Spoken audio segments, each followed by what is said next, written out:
Hi, I'm David Harry, and in this video I'm going to be doing an unboxing, a test and review of the Rode PSA1 Studio Arm.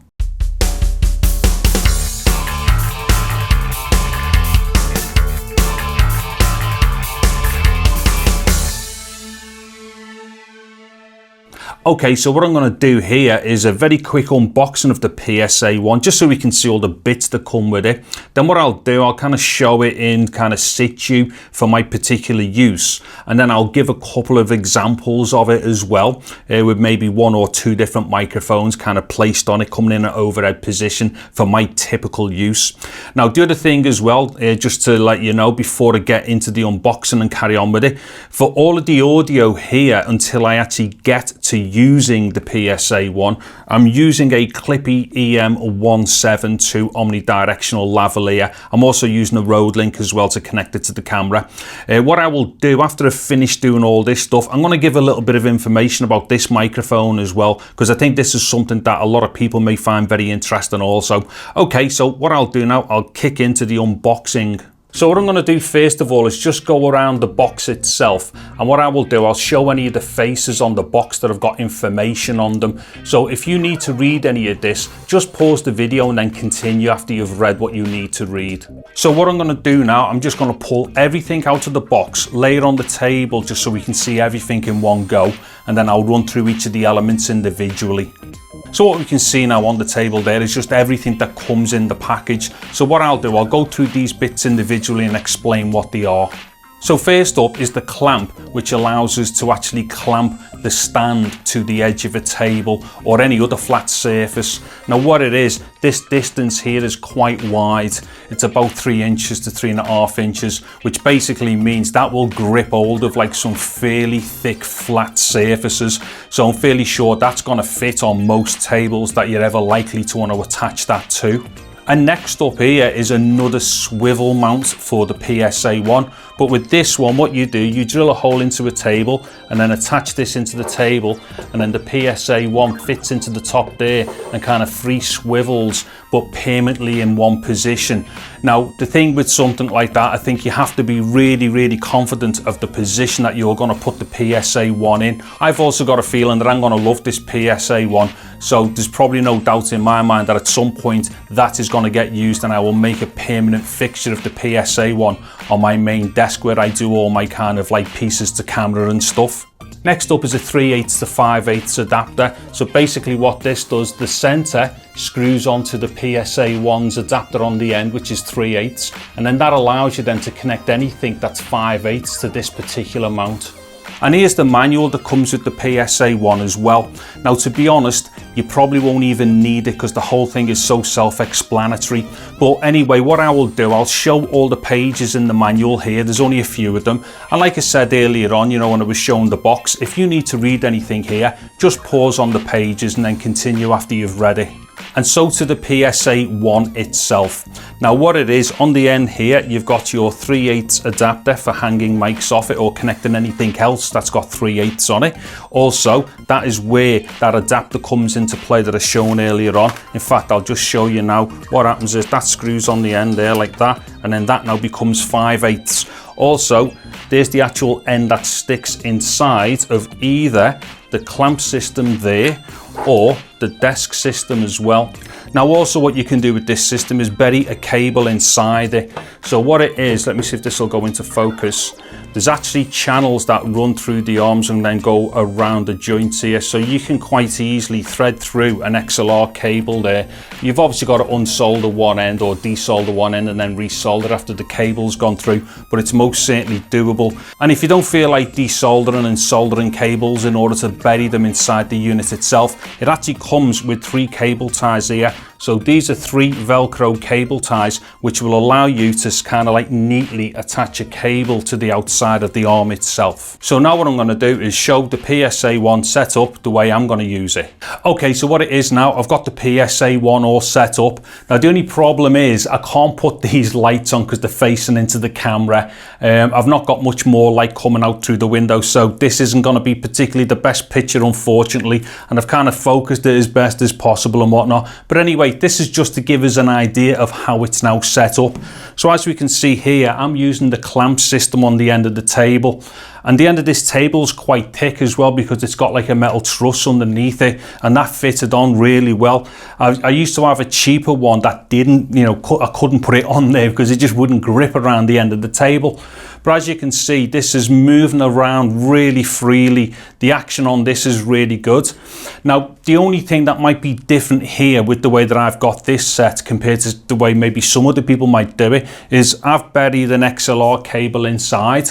Also, I have this little extender on the end, and I have a Lyra shock mount on the end of that as well.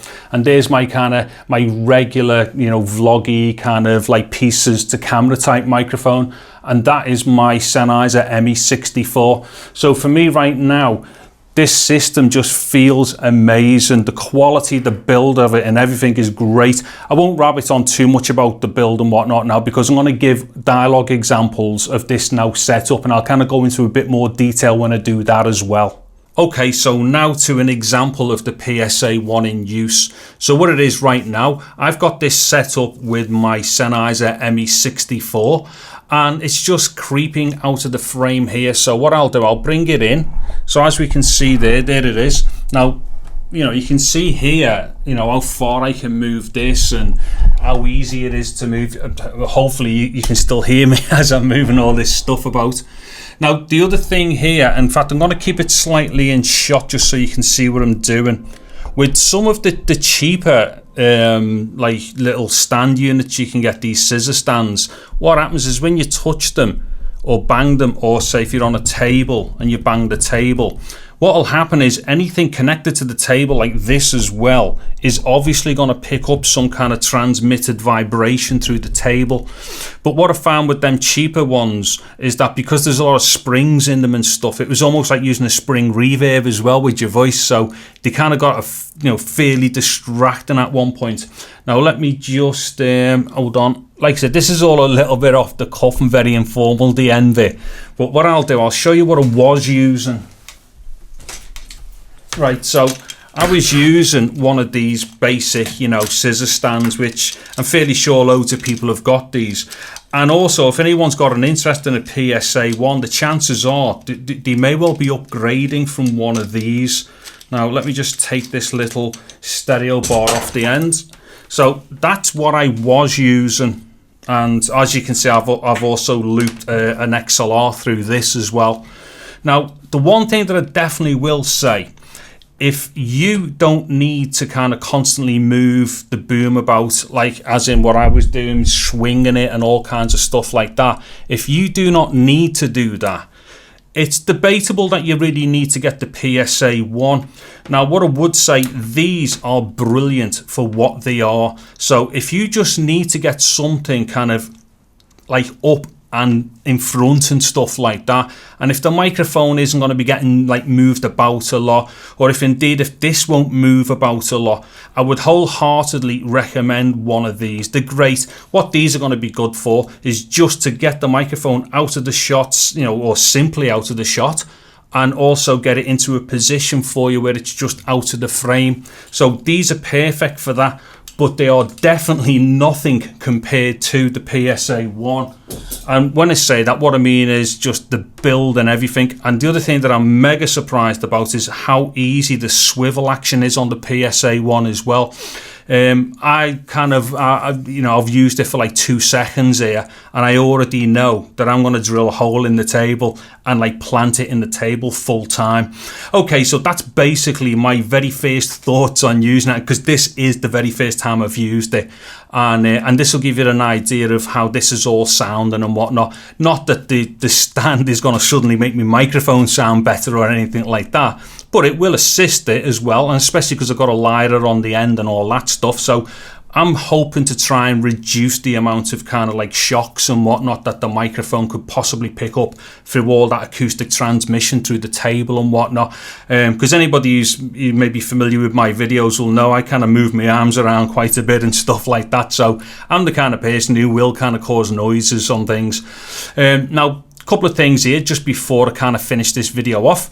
I was using this earlier on as well, and what it is, this is the Clippy EM172. Now, just quickly, because this is meant to be a video for the PSA1, but I'm fairly sure that anybody who's watched this video is probably into microphones, and that being the case, this is an omnidirectional microphone made by Mic Booster. Like I say, it is called the Clippy EM172. It's an Omni mic as well, it's an Omni lavalier, so it requires a little bit of power to drive it, usually supplied by the likes of a camcorder anyway, to the 3.5mm adapter. For all the earlier stuff, the unboxing and the first kind of bits to camera and stuff in this video, I was using this with a Rode Link wireless system, and it matches up amazingly to that. Anyway, I'm going to have a link in the descriptions, well, for the PSA1 and say like the Sennheiser and all the stuff that I've used, but also to this lavalier.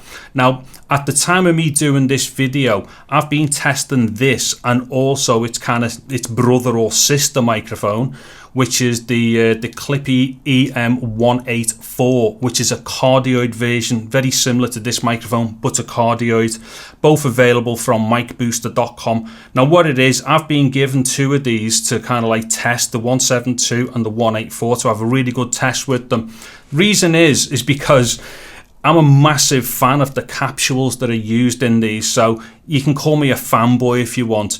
And so there's going to be no surprises that when I get round to doing the full reviews of these lavaliers, that I'm just going to be gushing like an idiot, because these are amazing. Anyway, so that was this microphone, and that's what it was that I was using earlier on, and I strongly suggest that people go and check these mics out, and indeed just have a look to see if I've already got the videos up for these mics as well, because I'm doing some very extensive testing indoors and outdoors with them, various scenarios and all that kind of stuff. Now, I'm just going to also kind of like dip into something really quickly here.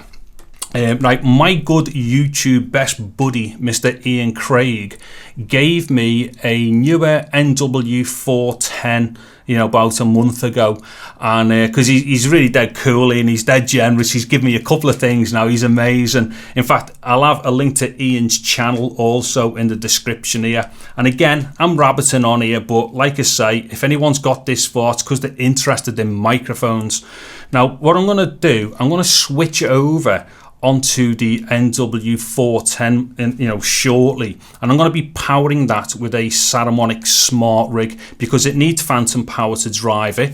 Now what it is, the NW-410, that is like a really tiny mic. You get two of them for about £50, and each one comes with three capsules: an Omni capsule, a cardioid capsule, and a super cardioid.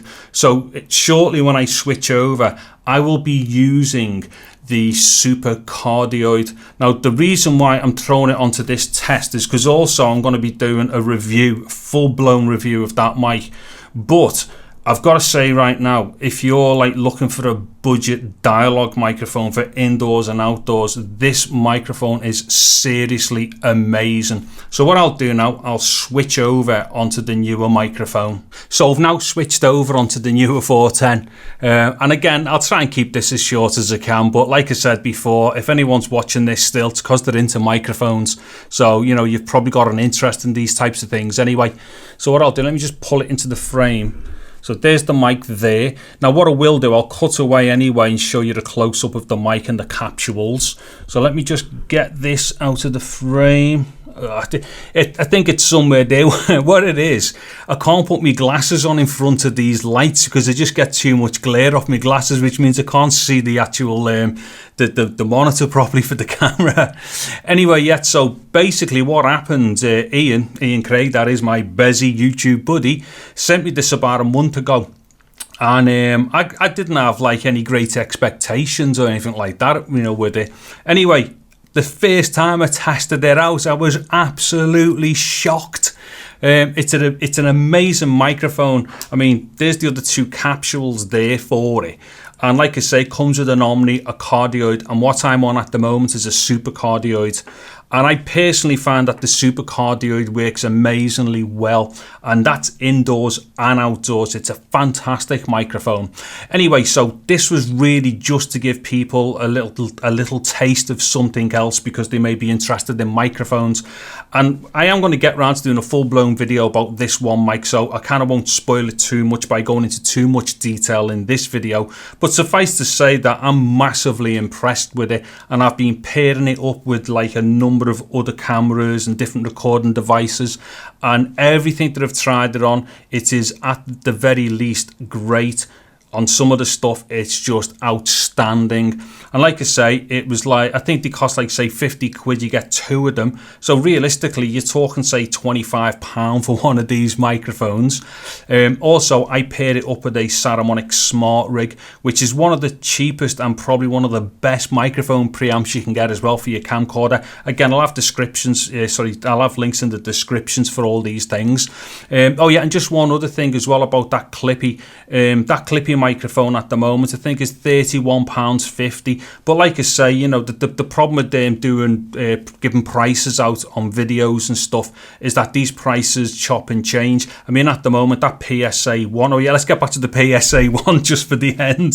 The PSA1, I picked it up for £60. Now that price kind of does vary a bit between 60 to 80 on Amazon. You may be able to get it somewhere else, but I don't think you'll get it maybe as cheap as what Amazon usually do it. And again, there'll be links, links for that as well in the descriptions. Anyways, I'm kind of really rabbiting now, so I'm going to call it a day. And hopefully, you know, anyone who kind of come to this video because they're interested in the PSA1, hopefully, you know, they've like kind of like picked up more information with regard the 2 mics and the lavalier that I've been using. Anyways, until next time, I've been David Harry, and thank you very much for watching this video. Take care and goodbye now.